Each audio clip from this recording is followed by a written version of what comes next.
वही में लक्ष्मीबाई के बाल बच्चा ना रहे, कुंवर सिंह के भी बाल बच्चा ना रहे, लेकिन उस संपत्ति बचावे खातिर बियाह भइल और गोद लेके लड़का झांसी के रानी पीठी पर बांध के वो लड़ाई में कूद गई। वो आर्थिक इंटरेस्ट रहे, लेकिन फिर भी आज क्या कहल जाला, झांसी के रानी खूब की मर्दानी कि पीठ पर लड़का बांध के अंग्रेज से वहां का लड़नी। कुंवर सिंह के भी स्थिति रहे और आज भी।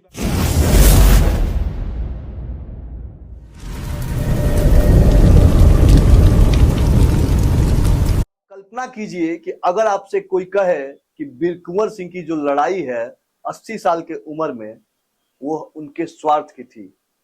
आप कल्पना कीजिए कि झांसी की रानी वो खूब लड़ी मर्दानी, इस कहावत को भी कोई झुठलाए तो उसे क्या कहा जाए।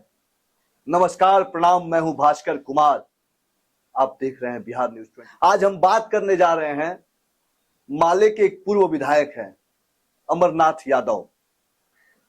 इन दिनों उनकी प्रेस कॉन्फ्रेंस बड़ी चर्चा में आई हुई है। आज भी वही में लक्ष्मीबाई के बाल बच्चा ना रहे, कुंवर सिंह के भी बाल बच्चा ना रहे, लेकिन उस संपत्ति बचावे खातिर बियाह भइल और गोद लेके लड़का झांसी के रानी पीठी पर बांध के वो लड़ाई में कूद गई। वो आर्थिक इंटरेस्ट रहे, लेकिन फिर भी आज क्या कहल जाला, झांसी के रानी खूब की मर्दानी कि पीठ पर लड़का बांध के अंग्रेज से वहां का लड़नी। कुंवर सिंह के भी स्थिति रहे और आज भी बा कानून कि एगो लड़का ना रुआ गोद ले ना रुआ गोद दे। आज भी पूछ लें कोई कानून से।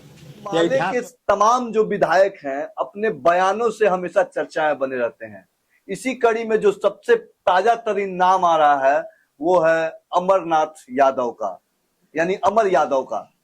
उस अमर यादव का जो कहता है कि झांसी की रानी जो लड़ाई लड़ी वो लड़ाई उनके अपने सल्तनत को बचाने के लिए थी, अपने वंश को बचाने के लिए थी। अपने वो लड़ाई उन्होंने अपने निजी स्वार्थ के लिए लड़ा। अमरनाथ यादव यहीं नहीं रुकता है। अमरनाथ यादव की जुबान से अभी ना जाने कितनी जहर भरे शब्द निकलते हैं हमारे देश के महान जो सेनानियों हैं उनके प्रति। बाबू वीर कुंवर सिंह ने जो लड़ाई लड़ी 80 साल के उम्र में अंग्रेजों के खिलाफ, वो भी फर्जी था। वो अपने सल्तनत को बचाने के लिए लड़े थे, अपने विरासत को बचाने के लिए लड़े थे। शर्म आनी चाहिए अमरनाथ यादव आपको यह बात बोलते हुए। चुल्लू भर पानी में आपको डूब मरना चाहिए। आप देश के इन महान जो सेनानी हैं इनके ऊपर आप आक्षेप लगा रहे हैं। आपने क्या किया है?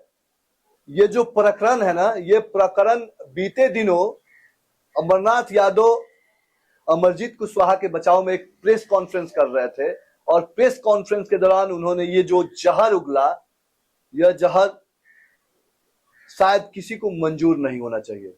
अमरनाथ यादव का कहना है कि जिस समय ब्रिटिश गवर्नमेंट इंडिया में थी उस वक्त एक कानून था कि अगर जिसके कोई वंश नहीं है, यानी वैसे शासक जिनकी कोई अगली पीढ़ी नहीं है, उसके जितने भी प्रॉपर्टी है उसको ब्रिटिश गवर्नमेंट अटैच कर लिया करती थी और उस प्रॉपर्टी को बचाने के लिए बाबू कुंवर सिंह ने अंग्रेजों से लड़ाई लड़ी। धन्य है अमरनाथ यादव, धन्य है आपका ज्ञान और धन्य है आपकी यह मुखाबित से निकले हुए शब्द कि आप झांसी की रानी को कहते हैं कि आर्थिक इंटरेस्ट के लिए झांसी की रानी ने पीठ पे अपने बच्चों को, माफ कीजिएगा, पीठ पे अपने बच्चे को लेकर लड़ाई लड़ी। ऐसे जनप्रतिनिधियों को क्या कहा जाए, मेरे पास तो शब्द नहीं है। लेकिन मैं आपके लिए छोड़ के जा रहा हूं कि आप बताइए कि क्या इन्हें इस तरह के शब्द बोलने का अधिकार कौन सा संविधान, कौन सा कानून दे रखा है जिस संविधान की ये बात कर रहे हैं। ये अपनी लड़ाई लड़े, ये जात पात की लड़ाई लड़े, लेकिन कम से कम देश के वीरांगनाओं, देश के सेनानियों के ऊपर सवाल ना उठाए अमरनाथ यादव। अमरनाथ यादव, आपसे एक मेरी गुजारिश है कि आप राजनीति कीजिए, आप चुनाव लड़िए, आप जनता को बरगलाइए, आप झूठ बोलिए, लेकिन कम से कम देश के इतिहास को तो गलत तरीके से प्रेजेंट मत कीजिए। कम से कम आप उन सेनानियों पे आरोप मत लगाइए जो इस देश के लिए 80 साल की उम्र में अपने कुर्बानी देने के लिए तैयार हो, जो अकेले पूरे ब्रिटिश काल को हराने की क्षमता रखती थी। उस झांसी की रानी वीरांगना के ऊपर आप सवाल मत खड़ा कीजिए। अमरनाथ यादव, हम आपसे चाहेंगे कि आप कमेंट्स बॉक्स में ऐसे नेताओं के खिलाफ क्या करना चाहिए अपना सुझाव जरूर दें।